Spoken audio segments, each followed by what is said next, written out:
अस्सलाम वालेकुम वरहमतुल्लाहि वबरकातुहू। ठीक है ना। तो हम जो है यहाँ पर एक स्ट्रैटेजी लेकर आए हैं। ठीक है ना। नीट 2024 जो बच्चे नीट कर रहे हैं उनकी बात चल रही है। ठीक है ना। तो नीट 2024 की स्ट्रैटेजी मैं आपको लेकर आया क्योंकि मैं एक नीट एस्पिरेंट हूँ और मैं आपके साथ एक टॉपर वाली बात शेयर करने वाला हूँ जो टॉपर जो है फॉलो करते हैं। ठीक है ना। तो नीट 2024 के अंदर यहाँ पर आपको क्या स्ट्रैटेजी रखनी चाहिए, किन चीज़ों को ज़्यादा देना है टाइम, किन चीज़ों को कम देना है। अभी आप देखो, अगर आप किसी भी प्लेटफॉर्म से बिलोंग करते हुए, अगर मैं मेरी बात करूँ तो मैं जो है फ़िज़िक्स वाले से बिलोंग करता हूँ। ठीक है ना। फ़िज़िक्स वाला। और मैं आपको बैच का नाम भी बताऊँगा। बैच मेरी यकीन 2.0 से मैं जो है अभी स्टडी कर रहा हूँ। ठीक है ना। ठीक है। ठीक है। अब आपकी स्ट्रैटेजी क्या होनी चाहिए? सबसे पहली तो आपने एक बात ये समझना है कि आप जो पढ़ रहे हैं सबसे पहले, तो उसके अंदर सबसे पहले आपको स्ट्रैटेजी क्या रखनी है वो मैं आपको बताऊंगा अगली इस पर। ठीक है ना। अभी देखिए, तो सबसे पहले हम स्ट्रैटेजी की बात करेंगे। मैं आपको इस वीडियो के अंदर स्ट्रैटेजी बता सकता हूँ किस तरीके से पढ़ना है, किस तरीके से सर को फॉलो करना है। ठीक है ना। मैं इस वीडियो के अंदर और इस चैनल पर मैं आपको इन डिटेल नहीं पढ़ा सकता क्योंकि इन डिटेल पढ़ाने के लिए ना मेरे पास टाइम है ना आपके पास पढ़ने के लिए टाइम है, क्योंकि आपके पास लेक्चर सर के पढ़े हुए। मैं आपको सिर्फ एक स्ट्रैटेजी बता रहा हूँ जिसकी वजह से आप अपने स्कोर को टेस्ट में जो मैं अपने अंदर इंप्रूवमेंट देख रहा हूँ वही मैं आपको बता रहा हूँ। ठीक है ना। और जो मेरी अंडरस्टैंडिंग है वो बेटर होती जा रही है दिन पे दिन, तो वही मैं चीज़ें आपको शेयर करने वाला हूँ। एक नॉर्मल बच्चा, एकदम एक एवरेज बच्चा किस तरीके से अपनी जो है स्कोर को बढ़ा सकता है, टेस्ट में मार्क इंक्रीज़ कर सकता है, अंडरस्टैंडिंग इंक्रीज़ कर सकता है, सर पर बिलीव कैसा रखना है, ये मैं आपको बताऊंगा। ठीक है ना। तो यही मैं आपको इस वीडियो के अंदर शेयर कर रहा हूँ, तो इसको ज़्यादा से ज़्यादा आप इस वीडियो के अंदर आपके साथ शेयर करो। तो आपका भी है कि जो बच्चे नीट कर रहे हैं उन तक ये सारी बातें आप पहुँचाएँ। ठीक है ना। क्योंकि आप नीट नहीं कर रहे होंगे, अगर आप वीडियो देख भी रहे हैं तो आप दूसरे बच्चों तक बढ़ाएं ताकि उसका भला हो। ठीक है ना। क्योंकि टॉपर्स की बात है, टॉपर्स की स्ट्रैटेजी है। ठीक है ना। मैं अपनी तरफ से नहीं बता रहा हूँ। ठीक है ना। और मैं इसको खुद फॉलो कर रहा हूँ, तो मैं अपने अंदर चेंजेस देख रहा हूँ स्टडी से रिलेटेड कोई भी चीज़। ठीक है ना। तो मैं सबसे पहले स्ट्रैटेजी बताऊँगा आपको। सबसे पहले स्ट्रैटेजी के अंदर सबसे नंबर 1 पर आपको ये बात रखनी है कि आपने स्ट्रैटेजी के अंदर सबसे पहले ये बात रखनी है कि आपने डेली जो है टास्क लगाना है, डेली टास्क। अब मैं डेली टास्क समझाता हूँ जो मैं करता हूँ। ठीक है ना।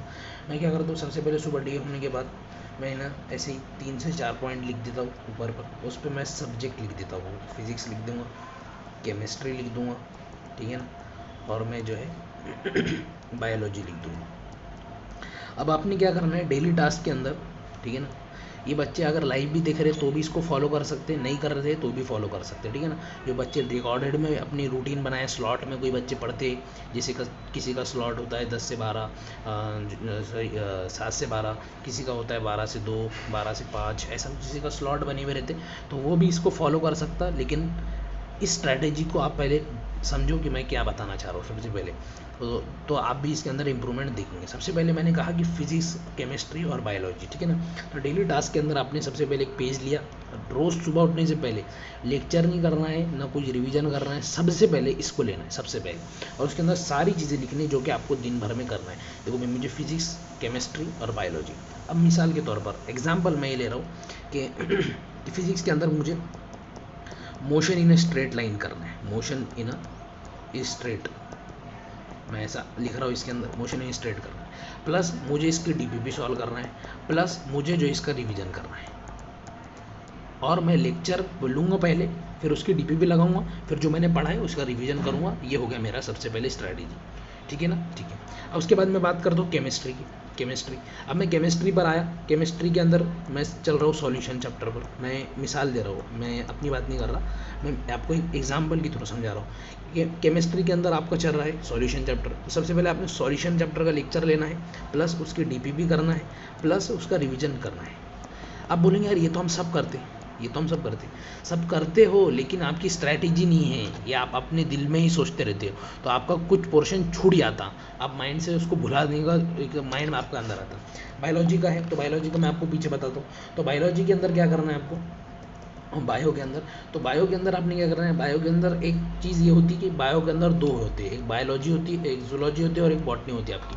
तो आपका थोड़ा वीडियो लंबा बन रहेगा, लेकिन मैं एकदम शॉर्ट में आपको बताऊंगा क्योंकि टाइम मेरे पास भी नहीं है, टाइम आपके पास भी नहीं। तो विदाउट वेस्टिंग इन टाइम जितना हो सके वीडियो को भी आप 2x पर देख सकते होंगे तो, या फिर 1.25 पर भी आप देख सकते होंगे तो बहुत अच्छा है, लेकिन जल्दी जल्दी करने की आदत डालिए अभी से, ठीक है ना, क्योंकि आपका टाइम बहुत इंपॉर्टेंट है अभी इस वक्त, ठीक है ना। तो ये भी वीडियो मैं आपको ब्रेक में बता रहा हूँ, मैंने ब्रेक लिया है 10 से 15 मिनट का, उसके अंदर ही मैं वीडियो बना रहा हूँ ताकि आपका जो 10-15 का जो मेरा टाइम है वो भी इफेक्टिव बन जाए, ठीक है ना। तो बायो के अंदर आपकी दो बातें होंगी, एक होंगी बॉटनी और एक होंगी जूलॉजी, ठीक है ना।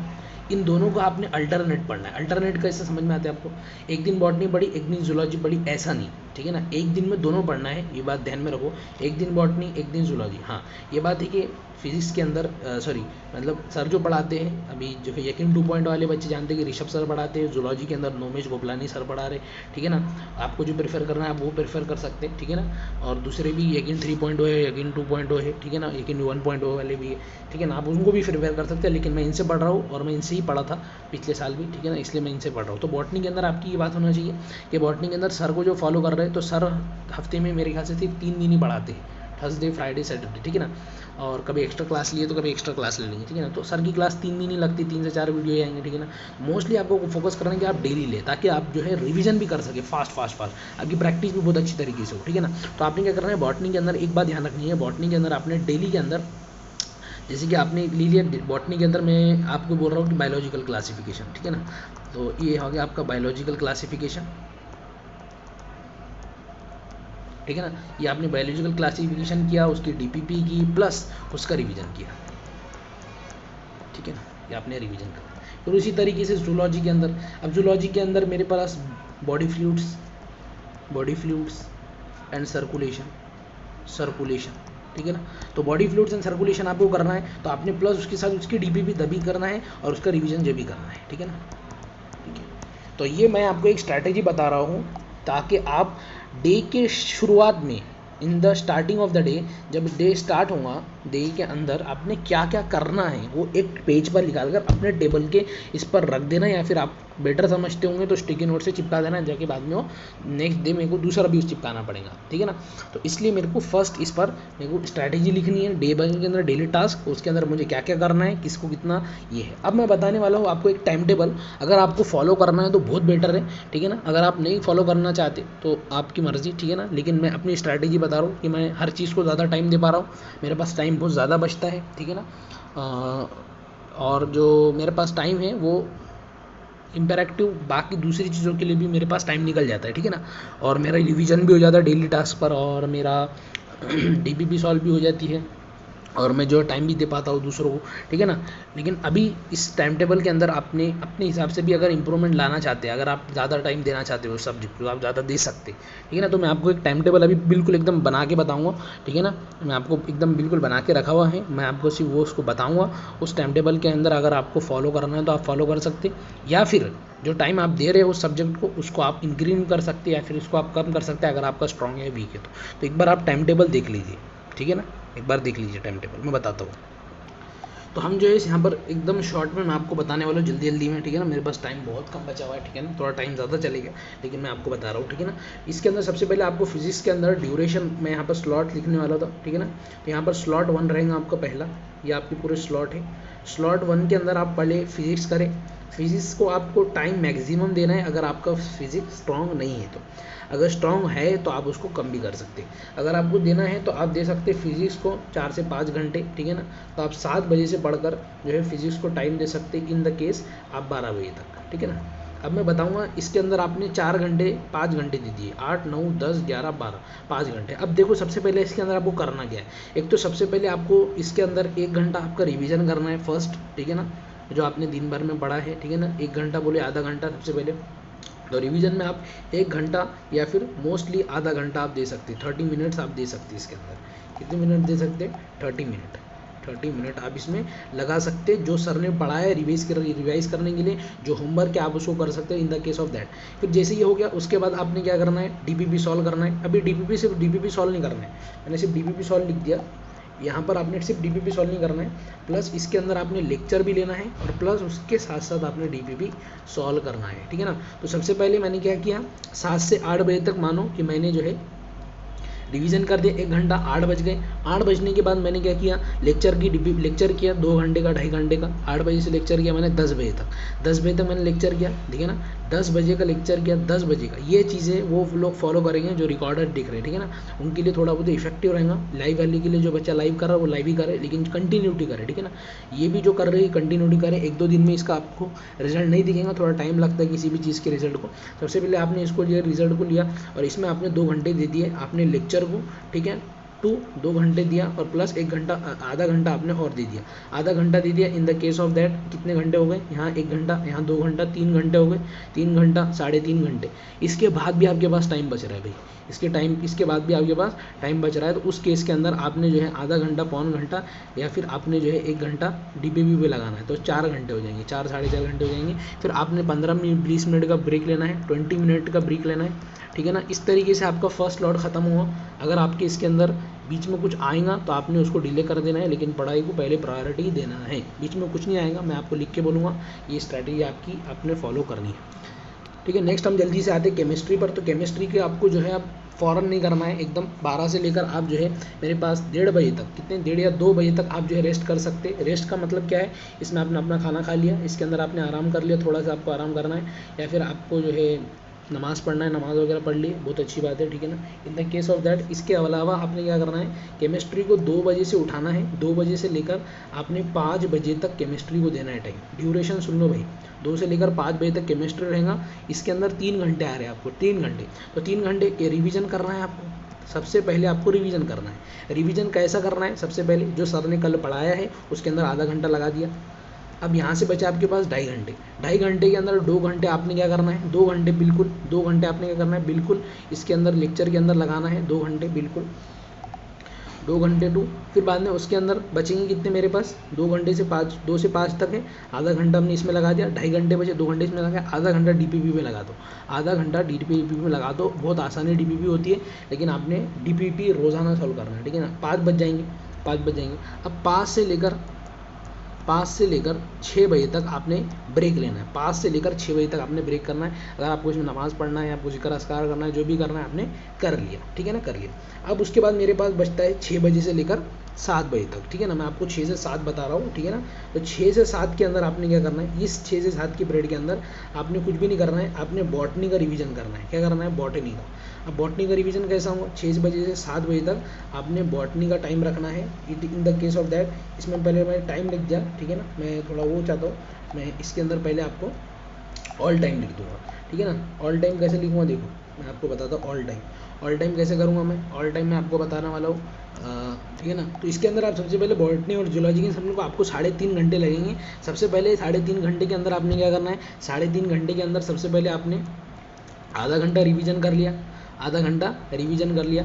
आधे घंटे के रिवीजन के अंदर आपने क्या करना है, आधा घंटा रिवीजन कर लिया। फिर उसके बाद चलो इसको अपन मानते कि 4 घंटे लगेंगे हमको। कितने घंटे लगेंगे भाई, 4 घंटे लगेंगे। हम एक सपोज कर रहे, ठीक है ना, 4 घंटे मैं आपको बता रहा हूँ,